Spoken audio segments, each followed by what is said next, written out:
Assalamualaikum warahmatullahi wabarakatuh. Kami dari kelompok G akan mempresentasikan mengenai perusahaan dagang. Perkenalkan, nama saya Aswarul Najwa dengan NPM 3 digit terakhir 254. Saya Fidiala Bibahasnata Zafran, NPM belakang 263. Perkenalkan, nama saya Farah Khaira Fayaza dengan nomor NPM belakang 266. Perkenalkan, nama saya Tauku Muhammad Farizal Al-Farezi dengan NPM akhir 294. Di sini saya akan menjelaskan apa itu perusahaan dagang. Perusahaan dagang adalah perusahaan yang kegiatan usahanya membeli barang melalui produsen secara kredit atau tunai dengan tujuan untuk menjual kembali barang tersebut tanpa merubah bentuk barangnya. Contoh dari perusahaan dagang yaitu ada dua. Yang pertama Indomaret dan yang kedua ada Superindo. Di sini saya akan menjelaskan mengenai 3 karakteristik perusahaan dagang. Jadi, karakteristik yang pertama yaitu aktivitas jual beli barang dagangan merupakan aktivitas utama dari perusahaan dagang. Kemudian yang kedua, sudah selayaknya perusahaan dagang itu memiliki persediaan barang dagangan yang akan diperjualbelikan.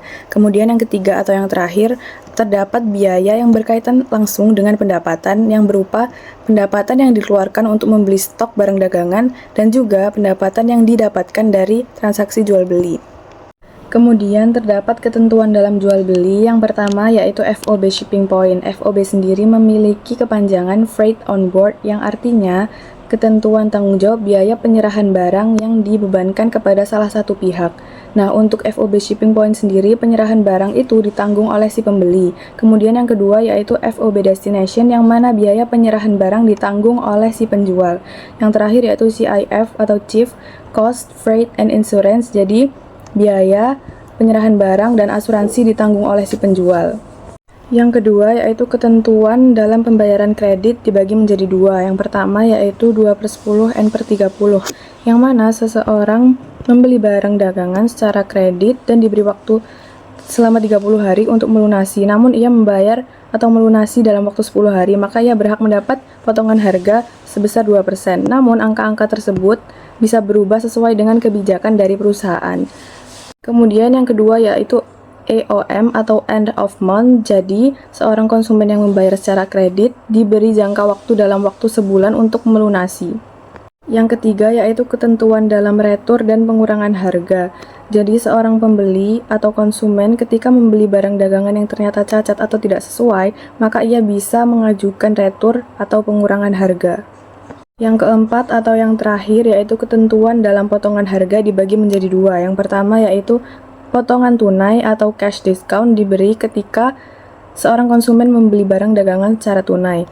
Yang kedua yaitu potongan dagang atau trade discount yang diberi ketika seorang konsumen membeli barang dagangan dalam jumlah yang besar.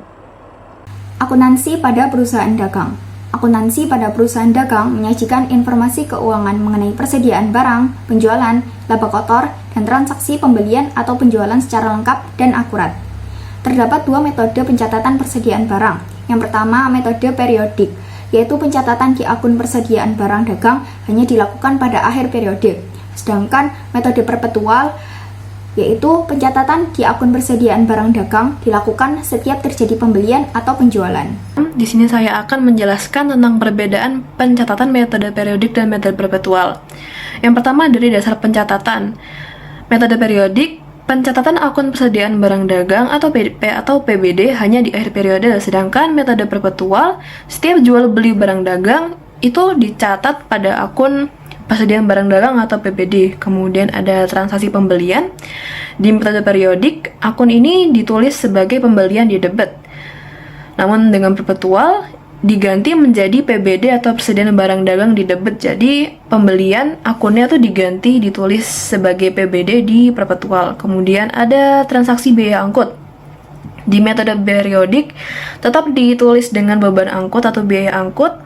Sedangkan di perpetual akunnya diganti menjadi persediaan barang dagang di debit.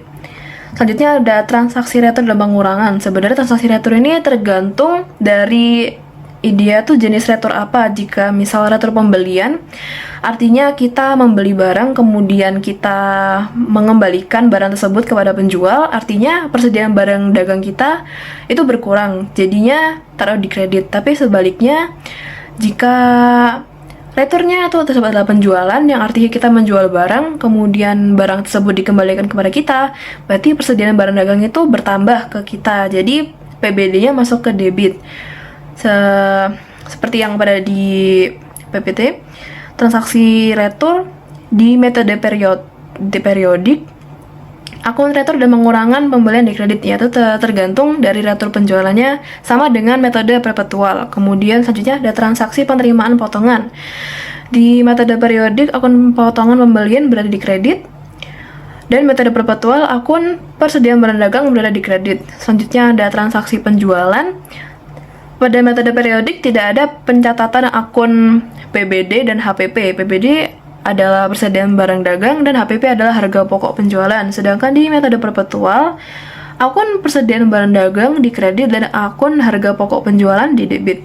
Yang terakhir adalah jurnal penyesuaian. Di metode periodik di metode periodik terdapat jurnal penyesuaian akun persediaan barang dagang dan harga pokok penjualan. Namun sedangkan di perpetual tidak ada jurnal penyesuaian. Di sini saya akan menjelaskan soal nomor 1, yaitu membeli peralatan kantor dari toko maju seharga 5.200.000 secara tunai. Untuk yang metode periodiknya, nama akunnya yaitu peralatan kantor di debit 5.200.000 dan kas 5.200.000 di kredit. Untuk yang metode perpetualnya juga sama, nama akunnya peralatan kantor 5.200.000 di debit dan kas 5.200.000 di kredit. Lalu untuk yang nomor 2, membeli barang dagang dari PT Samudra seharga 31 juta dengan termin 2/5 N/14. Untuk yang metode periodiknya, nama akunnya yaitu ada pembelian 31 juta di debit dan utang dagang 31 juta di kredit. Untuk yang metode perpetualnya, persediaan barang dagang 31 juta di debit dan utang dagang 31 juta di kredit. Kemudian untuk transaksi nomor 3, yaitu membayar beban angkut pembelian sebesar 150.000, pada metode periodik diletakkan pada akun beban angkut pembelian di debit sebesar 150.000 dan akun kas di kredit sebesar 150.000. Untuk metode perpetual diletakkan pada akun beban angkut pembelian debit sebesar 150.000 dan akun kas kredit sebesar 150.000. Kemudian untuk transaksi nomor 4, menjual barang dagang dengan HPP sebesar 9 juta kepada toko lancar seharga 14 juta secara kredit dengan termin 2/4 N/30. Pada metode periodik diletakkan pada akun piutang dagang debit sebesar 14 juta dan akun penjualan di kredit sebesar 14 juta. Untuk metode perpetual diletakkan pada akun piutang dagang di debit sebesar 14 juta dan akun penjualan di kredit sebesar 14 juta. Kemudian harga pokok penjualan di debit sebesar 9 juta dan persediaan barang dagang di kredit sebesar 9 juta. Selanjutnya, soal pada nomor 5, yaitu menjual barang dagang dengan HPP sebesar 21 juta rupiah kepada Toko Jaya seharga 28.000 juta rupiah secara tunai. Pada metode periodik tidak memperhatikan HPP, dan karena dibayar secara tunai, maka akun yang ditulis adalah kas pada debit dan penjualan pada kredit dengan jumlah yang sama, yaitu 28 juta rupiah. Kemudian pada metode perpetual, karena memperhatikan HPP, maka akun yang ditulis adalah kas pada debit dan penjualan pada kredit sebesar 28 juta rupiah. Kemudian HPP pada debit dan persediaan barang dagang pada kredit dengan jumlah yang sama, yaitu 21 juta rupiah. Kemudian soal nomor 6, menerima kembali barang dagang dari Toko Jaya dengan HPP sebesar 3 juta rupiah seharga 7 juta rupiah.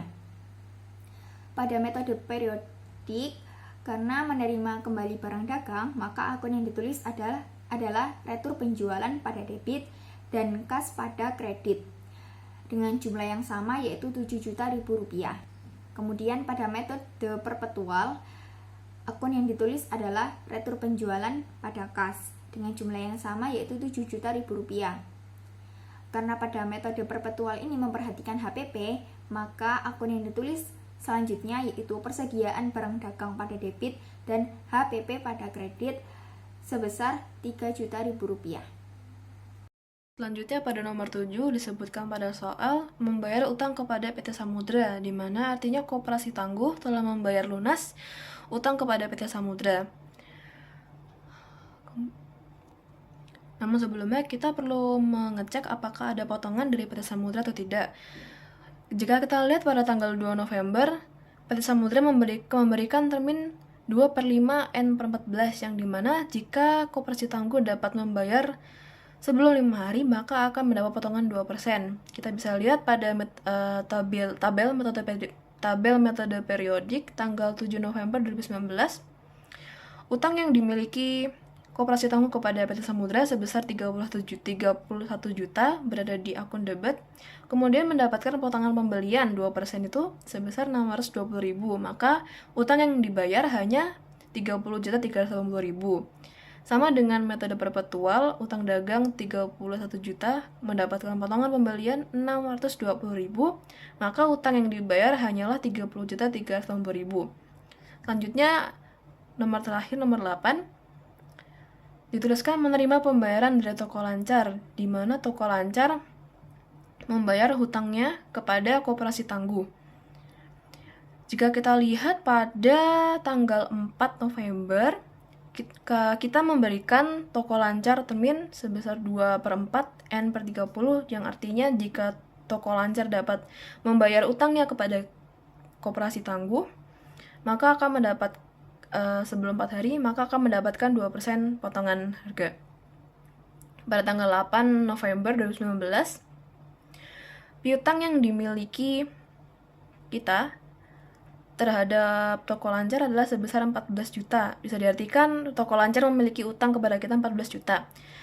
Dengan potongan penjualan 280.000 dari potongan 2% termin yang kita berikan kepada toko lancar. Jadi